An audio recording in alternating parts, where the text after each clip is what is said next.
Hi friends, అందరికీ విజయదశమి శుభాకాంక్షలు. దుర్గమ్మాత ఎలా పుట్టింది, ఆ పుట్టుకకి ఆ అవతారానికి కారణాలు ఏంటి, విజయవాడలో దుర్గమ్మ ఎందుకు వెలిసింది, అసలు దుర్గమ్మ ఎలా పుట్టింది, ఎవరు పుట్టింది, దుర్గమ్మ రాక కారణాలు ఏంటి, ఇవన్నీ చూసేద్దాం. ఈ ఛానల్ ఎవరైనా సబ్స్క్రైబ్ చేసుకోకపోతే సబ్స్క్రైబ్ చేసుకోండి. మరిన్ని వీడియో కోసం మా ఛానల్ బెల్ నొక్కండి. దుర్గమ్మ పుట్టుక ఎక్కడి నుంచి ఉంది అంటే మన యుగాల్లో కృతయుగం నుంచి ఉంది అమ్మవారు. సో కృతయుగంలో అమ్మవారు ఎలా పుట్టారు అంటే, కృతయుగంలో దానువు అనే ఒక మహారాజు ఉండేవాడు. అతనికి రంభుడు కరంభుడు అనే ఇద్దరు కొడుకులు ఉండేవాళ్ళు. సో వారిద్దరికి పెద్దవారైనాక వాళ్ళిద్దరిలో ఒక లోపం ఉంది. అది ఏంటంటే పిల్లలు పుట్టకపోవడం అనేది. దానువు చాలా చింతించడం అనమాట. ఎవరైనా సరే వాళ్ళ వంశం జనరేషన్ అక్కడితో ఆగిపోవద్దు అనే కదా మనం ఎవరైనా సరే ఎంచుకున్నది. సో అలాగే రంభుడు కరంభుడు ఇద్దరు కూడా వచ్చి పెద్ద ఘోరమైన తపస్సు చేస్తారనమాట. రంభుడు బయట చేస్తాడనమాట. కరంభుడు అనేవాడు తమ్ముడు చెరువులో దిగి ఒంటి కాలు మీద చేస్తుంటాడు. ఘోరమైన తపస్సు అనమాట. ఈ కరంభుడు రంభుడు అనేవాళ్ళు రాక్షస జాతికి సంబంధించిన వాళ్ళు కాబట్టి భూలోకంలో అండ్ దేవలోకంలో కూడా చాలామంది దేవతలతో సహా చాలా బాధపడతారు, అంటే భయపడతారు. సో వీళ్ళ అంటే ఏం కోరుతారు, దేవుడు వచ్చాక అని చెప్పేసి చాలా భయపడిపోయి అన్ని దేవలోకానికి ఫస్ట్ భయపడేది ఎవరంటే ఎక్కడ పీఠం పోయిద్దు అని చెప్పేసి మన భూలోకంలో ఎలా అయితే సీఎం పిఎం వీళ్ళ పీఠాలకు భయపడేదంటే, సో ఇంద్రలోకంలో కూడా మన ఇంద్రుడు భయపడిపోయి వెంటనే ముసలి రూపంలో వచ్చేసి కరంభుడు కొరికి చంపేసేస్తాడు. ఇది చూస్తూనే ఉంటాడు రంభుడు, కానీ ఏం చేయలేడు అనమాట. ఎందుకంటే ఇతను ధ్యానంలో ఉన్నాడు, ధ్యానానికి ఆటంకం అనేది కలుగుతుంది కాబట్టి. సో అలానే ఉంటాడు. కొన్ని రోజులు గడిచిపోయాక రంభుడు చాలా రియలైజ్ అవుతాడు అనమాట. నా తమ్ముడు నా ముందే చనిపోయాడు, తండ్రి తర్వాత తండ్రి అన్నయ్య అంటారు. సో నేనుండగా నా తమ్ముడు ఇలా అయిపోయాడు. సో ఇంద్రుడు ఇలా చేశాడు, మేము దేవతలందరి మీద ఆధిపత్యం కోసం చేసే తపస్సు అయితే ఇది కాదు. సో ఎందుకు ఎలా చేశాడో తెలియదు. అంటే బతకాలనే ఆలోచన కోల్పోయి చనిపోవాలని ఫిక్స్ అయిపోయి అగ్నిదేవుడికి తనని అర్పించుకోవాలని చెప్పేసి లెఫ్ట్ హ్యాండ్తో హెడ్ని రైట్ హ్యాండ్తో కట్గానే పెట్టుకొని కట్ చేసుకోబోతుంది. ఈలోపు మన అగ్ని దేవుడు ప్రత్యక్షమై రంభాసురుడా నువ్వు చేసే తప్పు అని చెప్పేసి, అంటే ఆత్మహత్య అనే మహాపాపం, నువ్వు ఆత్మహత్య చేసుకున్నంత మాత్రాన నీ తమ్ముడు రాడు, పైగా మీరు చేసేదే మీ వంశం అనేది ఆగిపోద్దని. సో ఇప్పుడు నువ్వు చనిపోతే నీ వంశం నీతోనే ఆగిపోద్ది కదా, నీ ప్రయోగం అనేది ఏమీ లేకుండా అయిపోతుంది అని చెప్పేసి అగ్నిదేవుడు అంటాడు అనమాట. అప్పుడు రంభాసురుడు మేము దేవతల మీద యుద్ధానికో లేదంటే ప్రపంచాన్ని జయించడానికో మేము చేసే తపస్సు కాదు, ఈ విషయం తెలిసి కూడా ఇంద్రుడు నా తమ్ముడిని చంపేశాడు, ఇది ఎంతవరకు ధర్మం అని చెప్పేసి క్వశ్చన్ చేస్తాడనమాట అగ్నిదేవుని. సో అగ్నిదేవుడికి అడుగుతారనమాట, జరిగిపోయింది. అగ్నిదేవుడు ఏమంటాడంటే జరిగిపోయిందని నేనేం చేయలేను, సో ఇప్పుడు నీకేం కావాలో కోరుకో అని చెప్పేసి రంభాసురుడిని అడిగితే రంభాసురుడు అంటాడు, సో నాకు నా వంశం అనేది డెవలప్ అవ్వాలి, సో నాకు మంచి కొడుకు కావాలి, ఈ ఇంద్రుడు ఎలా అయితే భయపడ్డాడో సో ఆ భయమే నిజం అవ్వాలి, సో ఇంద్రలోకాన్ని దేవతల సైత్యం ఎదిరించి నిలబడే కొడుకు నాకు కావాలి.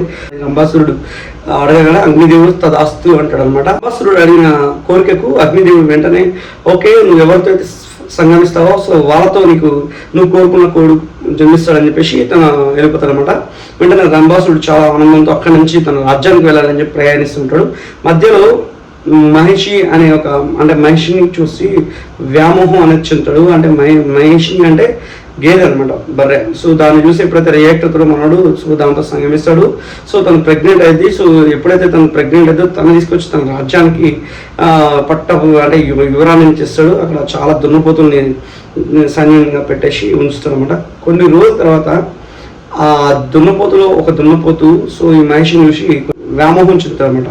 సో ఈ విషయాన్ని తెలుసుకున్న రంభుడు వెంటనే ఘోరమైన యుద్ధం చేస్తారనమాట. దున్నపోతుకి రంభుడికి మధ్య ఘోరమైన యుద్ధం చేస్తే పిడుగుతో దున్నపోతును కొట్టేసరికి అది కింద పడిపోద్ది అనమాట. ఆ కొమ్ముడు ఒక్కసారి వేసేసరికి అనుకోకుండా రంభుడు కడుపు దిగి రంభుడు చనిపోతాడు.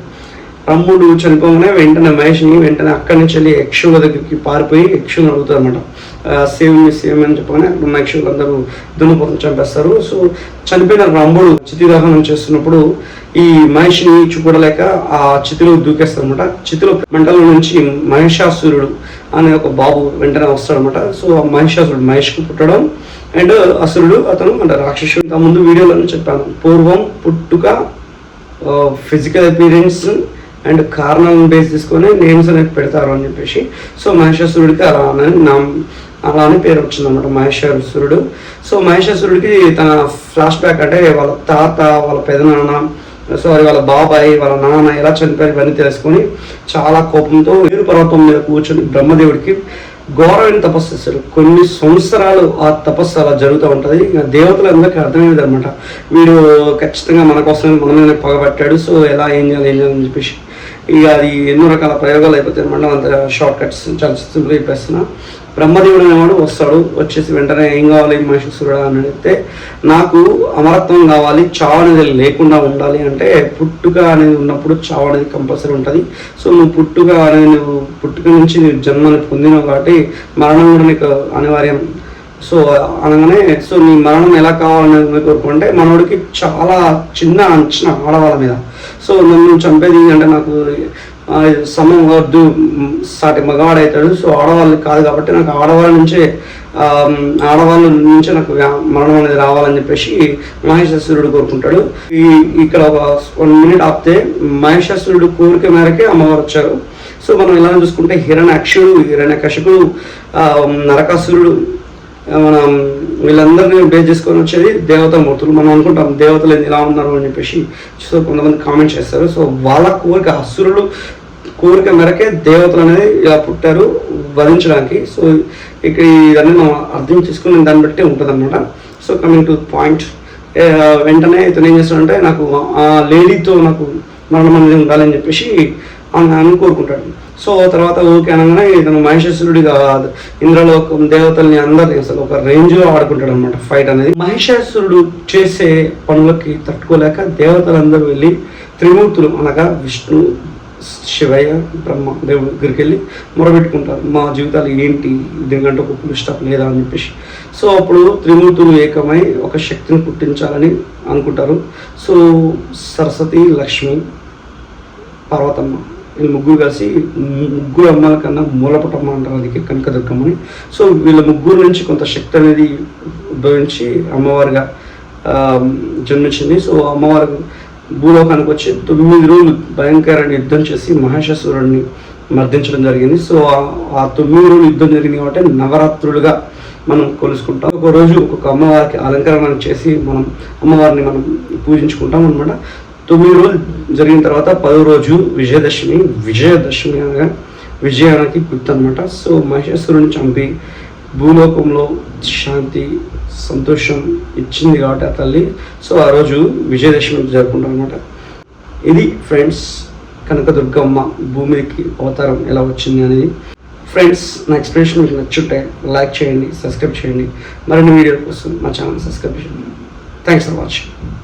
జై దుర్గా భవాని, జై హింద్.